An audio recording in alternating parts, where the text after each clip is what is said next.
Assalamualaikum warahmatullahi wabarakatuh.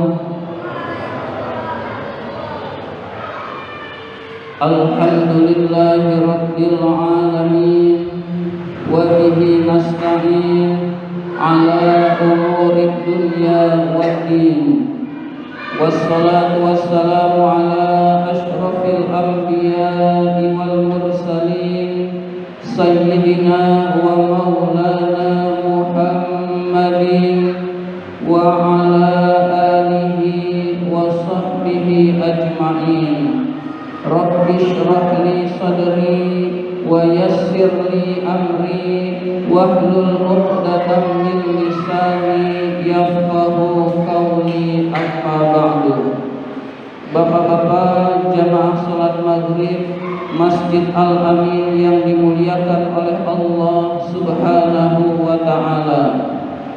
Pertama dan yang paling utama, puji syukur marilah senantiasa kita panjatkan kehadirat Allah Subhanahu wa ta'ala yang telah melimpahkan nikmat-nikmatnya kepada kita semua, antara lain nikmat iman, nikmat Islam, nikmat kesehatan, dan nikmat panjang umur, sehingga kita dapat berkumpul bersama-sama menjalankan perintahnya, yaitu salat maghrib berjamaah dan dilanjutkan dengan menuntut ilmu.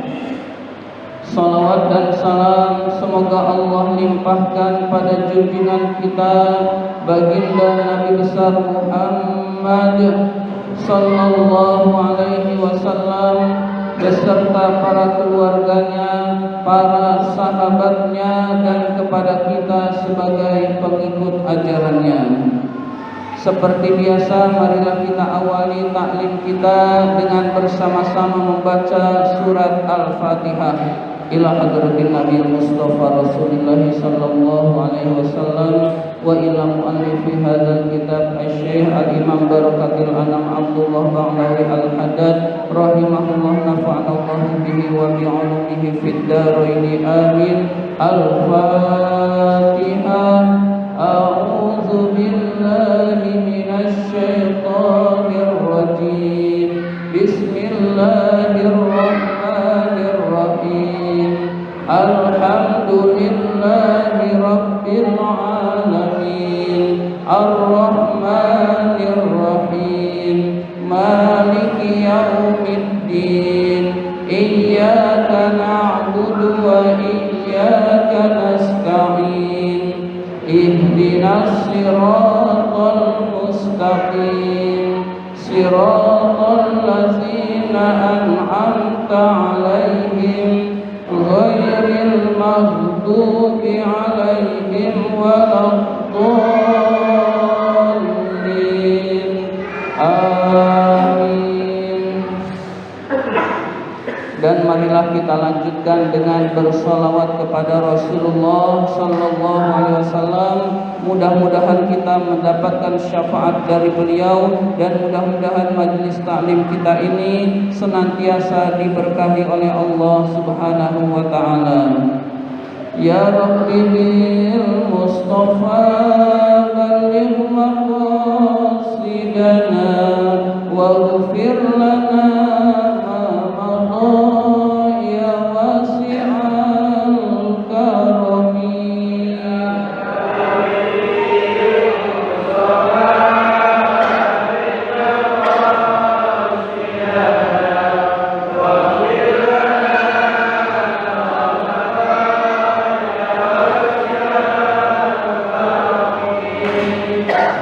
Muhammadun sayyidul qawnaini wa thaqalaini wal fariqaini min urbin wa min ajami.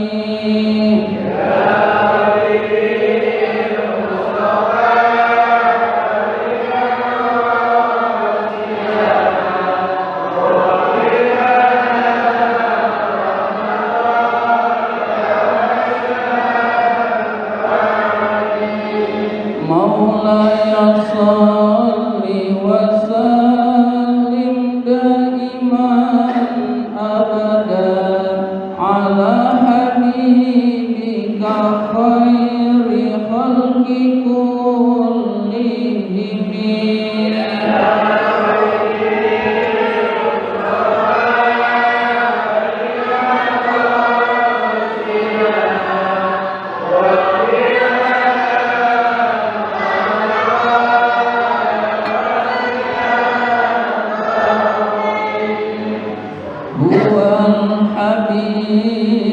الذي ترجى شفاعته لكل هول من الأهوال مقتحم.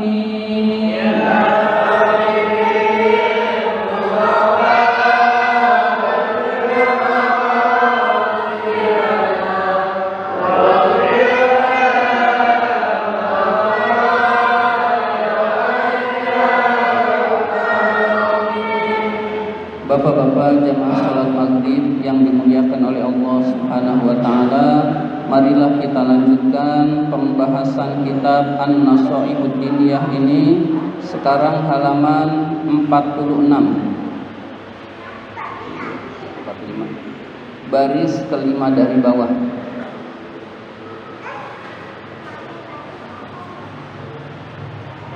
Bismillahirrahmanirrahim. Wa qad balaghana, sungguh telah sampai berita kepada kita, anna malakal mauti alaihi salam, bahwa malaikat maut atau malaikat Israel, yazharu lil insani, akan nampak kepada manusia, indama yabqa min ajalihi sayun yasirun, ketika ajalnya sudah mendekat, ketika sebentar lagi akan datang kematian. Fayukhbiruhu bihi fayaqulu lahu, lalu malaikat maut itu menjelaskan bahwa akan mengambil nyawanya. Lalu orang tersebut berkata kepada malaikat maut, ya malakal mauti, wahai malaikat maut, akhirni qalilan, tundalah sebentar, li'atuba ila rabbi, saya akan bertaubat kepada Tuhanku. Jadi ketika kematian itu hendak datang, maka malaikat maut itu dalam waktu sekejap datang menghampiri orang tersebut akan mengambil nyawanya. Lalu orang itu berkata, wahai malaikat maut, tundalah sebentar, saya mau bertaubat kepada Allah, saya belum beramal soleh, saya masih banyak dosa, tundalah sebentar wahai malaikat. Wa astaghfirahu, dan saya akan mohon ampun kepada Allah Subhanahu wa taala. Fayaqulu lahul malaku, lalu malaikat itu berkata kepada orang tersebut, qad talama ukhirta, sungguh kamu telah ditunda sekian lama. Wa umirta, kamu telah diberi umur panjang. Falam tatub, tetapi kamu tidak bertobat. Walam tarji ila rabbika, dan tidak kembali kepada Tuhanmu. Jadi malaikat maut itu berkata, kamu sudah diberi umur panjang. Ada yang 60, ada yang 70, ada yang 50, ada yang 40. Diberi umur panjang tapi tidak mau bertobat kepada Allah, maka ketika ajal itu sudah datang, tidak bisa lagi dimundurkan walaupun sesaat, hadirin sekalian. Jadi ketika malaikat maut itu sudah datang, kita minta ingin dimundurkan, maka saat itu sudah terlambat, hadirin sekalian. Nah, kalau sekarang, hadirin sekalian, sekarang kita masih diberi umur oleh Allah Subhanahu wa taala. Kita diberi umur oleh Allah Subhanahu wa taala, berarti Allah masih sayang kepada kita, masih sayang kepada kita. Kita disuruh untuk memperbaiki diri, kita disuruh untuk bertobat kepada Allah, sehingga kita datang menghadap Allah dengan hati yang bersih, hadirin sekalian. Hattal an, sehingga sekarang kamu tidak kembali kepada Allah sampai sekarang. Wa qadim qadatil muddatu, dan sekarang sudah habis masanya. Kehidupanmu di dunia sudah berakhir. Wa balautal ajala, telah datang ajal. allati katabahullahu laka, yang Allah tetapkan bagimu. Fala sabila ila ta'khir, dan tidak ada jalan untuk mengakhirkan.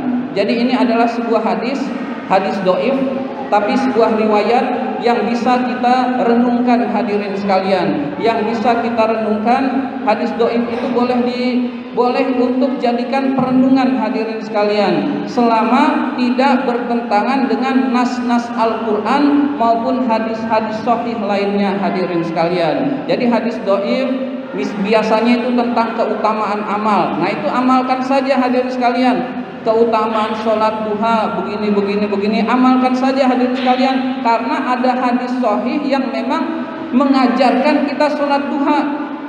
Keutamaan sholat, ya sholat apa saja misalkan, memang ada hadis sahih yang menyatakan ada sholat sunnah tersebut hadirin sekalian, sehingga kalau diamalkan akan menguntungkan orang-orang yang mengamalkannya tersebut hadirin sekalian. Wa qala ba'dul ulama, sebagian ulama berkata, rahmatullahi alaihim, semoga rahmat Allah tercurah pada para ulama. Sudah dibalik. Falau kanatid dunya bi asriha, jika dunia dan seluruh isinya, lihadzal insani, milik orang ini. Jadi jika dunia dan seluruhnya milik orang tersebut, wa amkanahu ayyashtariya biha, dan memungkinkan untuk membeli dengan dunia tersebut, sa'atan wahidatan, 1 jam saja,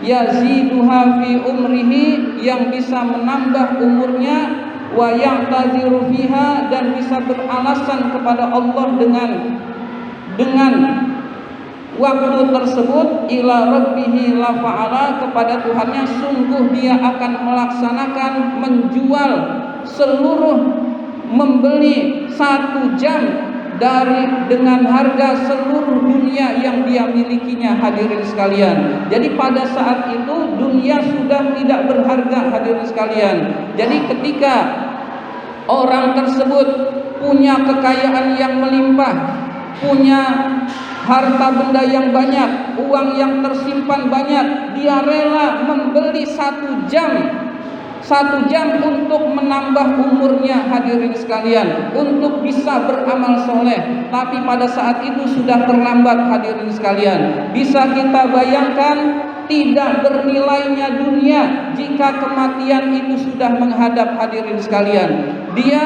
punya banyak dunia, tetapi ketika kematian itu datang dan dia sudah tahu ajalnya sudah dekat, maka dia rela membeli 1 jam demi untuk bisa bertaubat kepada Allah Subhanahu wa ta'ala. Nah, kita diberi kesempatan panjang hadirin sekalian. Kita masih hidup, berarti kita masih diberi kesempatan untuk bertaubat kepada Allah Subhanahu wa ta'ala. Maka segeralah kita semua, terutama saya sendiri, yaitu bersama-sama bertaubat kepada Allah Subhanahu wa ta'ala. Karena ketika kematian itu datang, harta benda sudah tidak berguna lagi hadirin sekalian. Ternyata dunia itu nilainya kecil hadirin sekalian. Meskipun nilainya kecil, ternyata banyak orang-orang yang menghalalkan segala cara untuk mencapai tujuan. Dan dunia, uang berapapun kita miliki itu akan kurang hadirin sekalian. Kita punya 1 juta, kurang, pengen 2 juta. Kita punya 10 juta, kurang, pengen 1 miliar. Kalau kita punya 1 miliar, tetap kurang hadirin sekalian. Contohnya adalah anggota DPR hadirin sekalian. Anggota DPR itu gajinya banyak hadirin sekalian. Kalau buat beli cendol RW15 kelelep hadirin sekalian. Buat beli cendol dari gaji anggota DPR hadirin sekalian. Tapi meskipun gajinya banyak, masih kurang, sehingga mengesahkan Omnibus Law hadirin sekalian. Omnibus Law itu sangat merugikan para buruh. Sebetulnya bukan hanya para buruh hadirin sekalian, pegawai-pegawai dan bahkan semua dan bahkan semua rakyat itu akan terkena dampaknya hadirin sekalian kalau itu diterapkan hadirin sekalian. Nah, mengapa DPR bisa mensahkan sesuatu yang tidak disukai rakyat padahal dia wakil rakyat? Ya karena uang hadirin sekalian. Karena uang dari Cina pasti banyak jumlahnya hadirin sekalian. Saya punya cuplikan pidatonya. Ya, jadi karena uang hadirin sekalian, karena uang yang begitu melimpah yang akan diberikan, kalau bisa disahkan, maka ya sahkan aja, nggak peduli. Rakyat seluruh Indonesia berdemo hadirin sekalian. Itulah bukti dunia berapapun kurang hadirin sekalian. Kita punya berapapun itu kurang, kecuali kalau kita taat pada Allah, kecuali kalau kita bertakwa kepada Allah, kecuali kalau kita menjadikan dunia sebagai mazra'atul akhirah. Cukup dengan yang kita miliki saat ini, maka insya Allah kita bahagia di dunia hadirin sekalian. Tidak menghalalkan segala cara, tetapi selalu jujur, selalu istiqomah. Yang penting halal, yang penting diridhoi oleh Allah. Nah, itulah orang yang beriman hadirin sekalian. Karena berapapun yang kita miliki akan selalu kurang hadirin sekalian. Jadi kita punya duit banyak pun pengen lebih banyak lagi. Kita punya rumah mewah pengen lebih mewah lagi. Kendaraan kita sudah bagus pengen lebih bagus lagi. Dan itulah dunia hadirin sekalian. Jika manusia itu diberi dua ladang yang seluruhnya berisi emas, maka manusia itu akan mencari lagi ladang yang ketiga, dan mulut manusia itu tidak akan pernah kenyang kalau belum ditutup dengan tanah. Dengan tanah itu maksudnya meninggal dunia hadirin sekalian. Maka jadikanlah dunia mazra'atul akhirah. Ada uang sedekah, infak untuk akhirat. Punya rezeki lebih banyak, alat-alat yang untuk taat kepada Allah kita perbaiki. Sajadah sudah jelek, bagusin, maksudnya beli. Baju koko sudah kusam, sudah tua, beli yang baru hadirin sekalian. Hal-hal yang menunjang taat kepada Allah kita perbaiki hadirin sekalian. Maka insya Allah kita termasuk orang-orang yang selamat hadirin sekalian.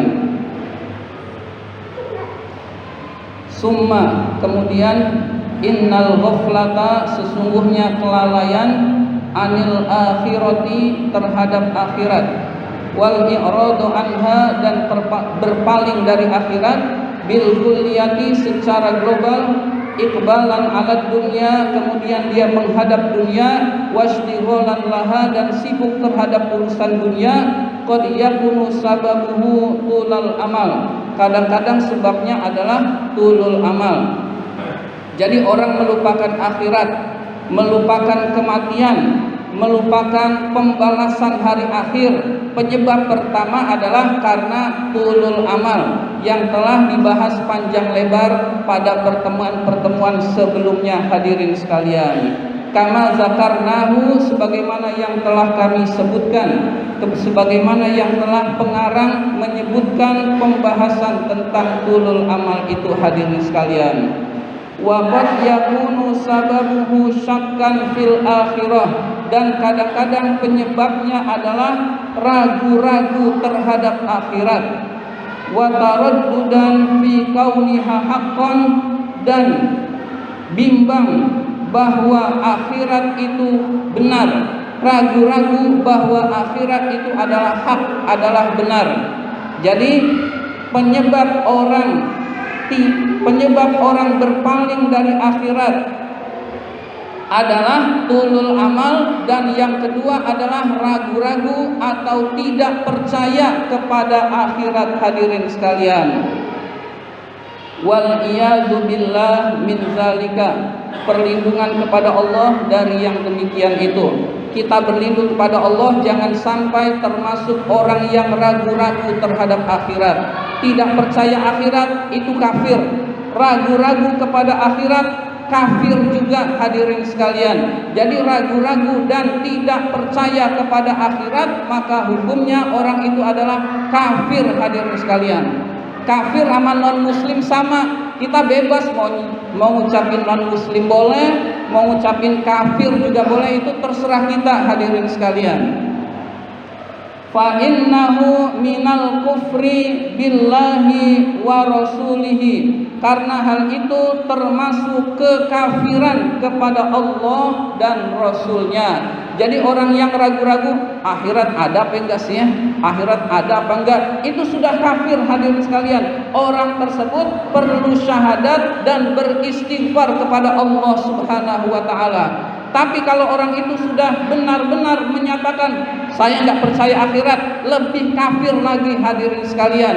Jadi kita orang Islam nih timbul keraguan. Keraguan itu harus kita hilangkan. Kalau keraguan itu agak lama, orang tersebut sudah kafir, tapi orang lain nggak ada yang tahu. Orang tersebut tetap harus bersyahadat dan istighfar kepada Allah. Asyhadu an la ilaha illallah wa asyhadu anna muhammadar rasulullah, astagfirullah, astagfirullah, astagfirullah, sudah kembali lagi hadirin sekalian. Tapi kalau sudah nyata-nyata hadirin sekalian, kayak Megawati itu pernah pidato tentang isinya saya lupa, tapi yang jelas isinya bahwa dia nggak percaya kepada akhirat hadirin sekalian. Nah, seperti ini udah jelas-jelas dia itu kafir hadirin sekalian, dengan terang-terangan hadirin sekalian.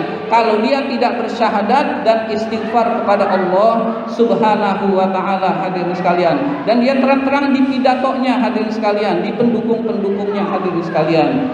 Jadi oleh karena itu jangan sampai kita termasuk orang-orang yang ragu-ragu terhadap akhirat.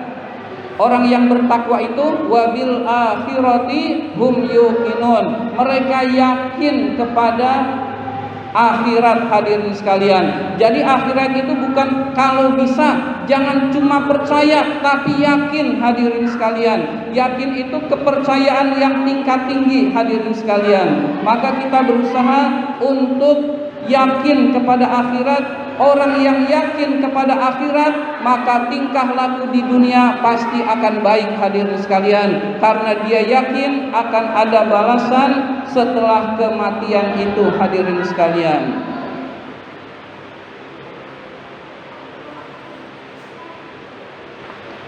Wal alamatul mumayyizatu, tanda yang membedakan lil ghafili anil akhirah, terhadap orang yang lalai kepada akhirat, baina ayyakuna sababuhu ghaflatihi tulal amal, antara yang penyebabnya adalah tulul amal, awis syakki atau keraguan kepada akhirat, yaitu annal ghafilal ladzi yakunu sababuhu ghaflatuhu tulal amal, orang yang lalai kepada akhirat yang penyebabnya adalah tulul amal adalah idza maridu, jika orang itu sakit, au hasalalahu syai'un yatawaqqahu indahu qurbal maut, atau suatu kejadian yang menyebabkan dia dekat dengan mati, yaksuru zikrul akhirah, maka orang tersebut segera memperbanyak ingat akhirat.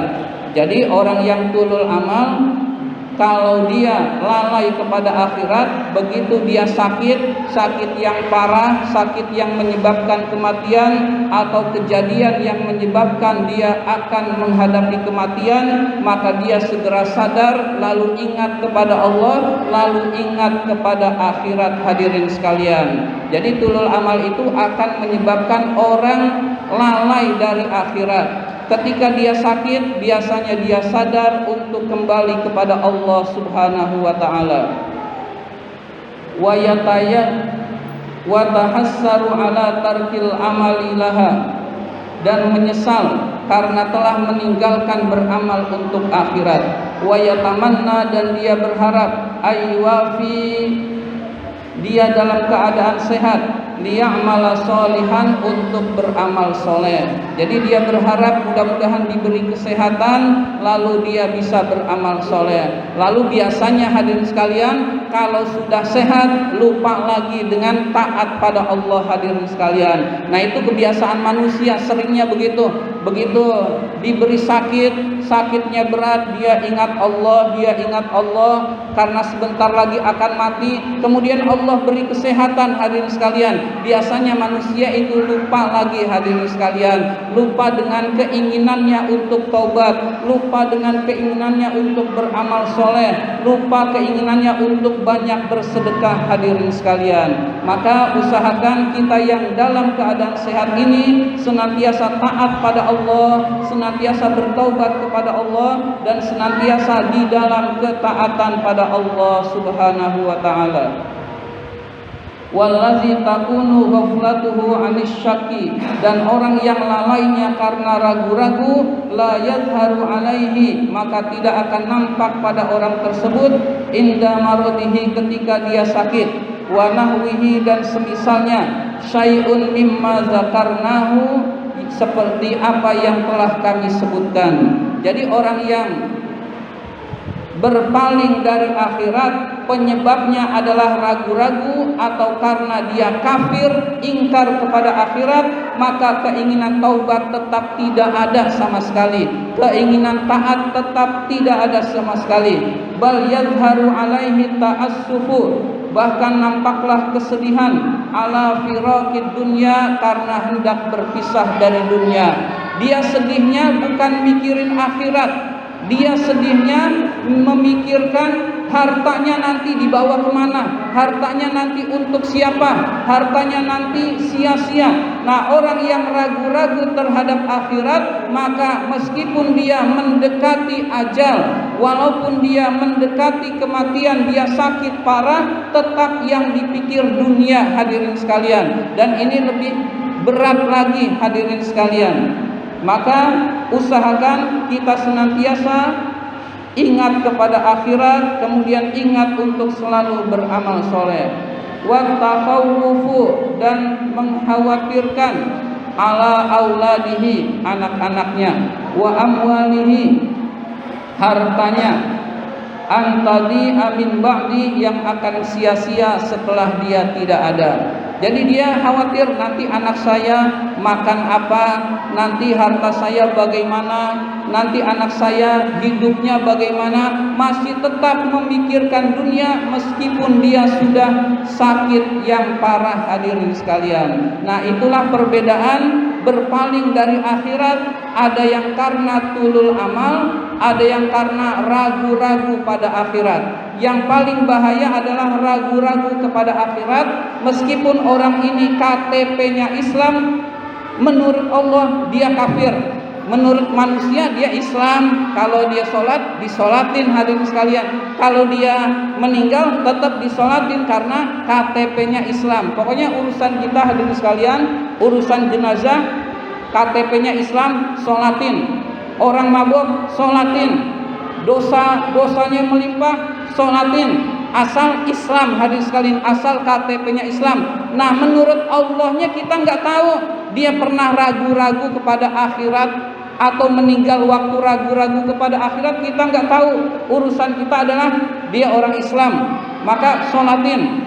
Nggak pernah ke masjid, sholatin, hadirin sekalian. Jadi urusan kita, lihat agamanya Islam, udah sholatin. Urusan diterima enggak, itu urusan Allah. Kewajiban kita tetap fardu kifayah. Nah, beda dengan orang yang udah jelas dia orang kafir, KTP-nya Kristen misalkan, KTP-nya bukan Islam. Nah, itu udah bukan urusan kita, hadirin sekalian. Jadi meskipun orang itu banyak dosanya, sholatin, hadirin sekalian.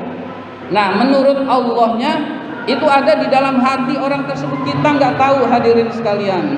Maka urusan kita adalah urusan KTP-nya, hadirin sekalian. Oh, KTP Islam, udah sholatin aja. Kan orang tersebut pernah begini-begini, misalkan. Kan orang tersebut pernah bilang gak percaya akhirat. Kan kita gak tahu, dia kali aja sudah taubat, kali aja dia pernah syahadat yang kita gak tahu, hadirin sekalian. Maka asal KTP-nya Islam, urusan kita nyolatin, selenggarakan jenazah sesuai ketentuan, udah selesai. Urusan diterima atau tidaknya itu urusan Allah Subhanahu wa taala. Nah, secara keyakinan kalau orang ragu-ragu kepada akhirat sebenarnya sudah kafir menurut Allah Subhanahu wa taala. Nah, itu kurang lebih seperti itu, hadirin sekalian.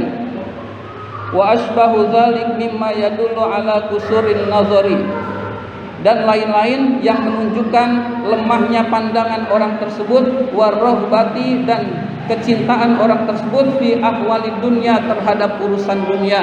Jadi orang tersebut yang ragu-ragu kepada akhirat, yang ingkar kepada akhirat, urusannya meskipun sudah akan meninggal dunia, tetap dunia yang dipikir. Hadirin sekalian, kita jangan sampai termasuk orang seperti ini.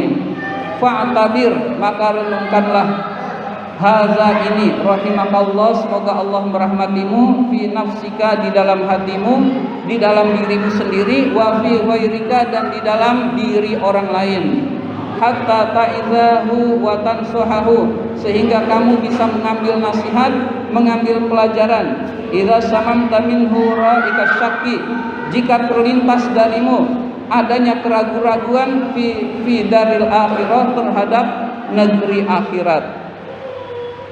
Jadi kalau ada orang yang seperti itu, cukup buat pelajaran buat kita saja, hadirin sekalian. Jangan banyak banget. Falaisa syakka fil akhirah fi dzammi wal khatari bimansilati tulil amal. Ragu kepada akhirat tidak seperti tulul amal. Ragu kepada akhirat kedudukannya tidak seperti tulul amal. Wa in kana tulul amalil mansil akhirah mazmuman jiddan, walaupun tulul amal lalu melupakan akhirat sangat tercela. Jadi tulul amal lalu dia melupakan akhirat itu sangat tercela, sangat tercela. Ragu-ragu kepada akhirat lebih buruk dari itu, hadirin sekalian. Berarti jangan sampai kita punya keraguan kepada Allah, jangan sampai kita punya keraguan kepada akhirat, karena posisi kita sudah bukan lagi orang yang beriman. Na'udzubillah min dzalik. Kalau kita tidak segera syahadat dan taubat, maka dikhawatirkan lama-kelamaan menjadi permanen. Na'udzubillah min dzalik. Orang-orang selain beriman, orang-orang yang selain beragama Islam, menurut keyakinan kita adalah masuk ke dalam neraka selama-lamanya, hadirin sekalian. Maka kita bersyukur diberi iman oleh Allah Subhanahu wa taala, karena iman anugerah yang paling mahal yang diberikan oleh Allah kepada kita semua. Ini saja yang dapat saya sampaikan. Terima kasih atas perhatian. Mohon maaf apabila ada kata-kata yang kurang berkenan. Wabillahi taufiq wal hidayah. Wassalamualaikum warahmatullahi wabarakatuh.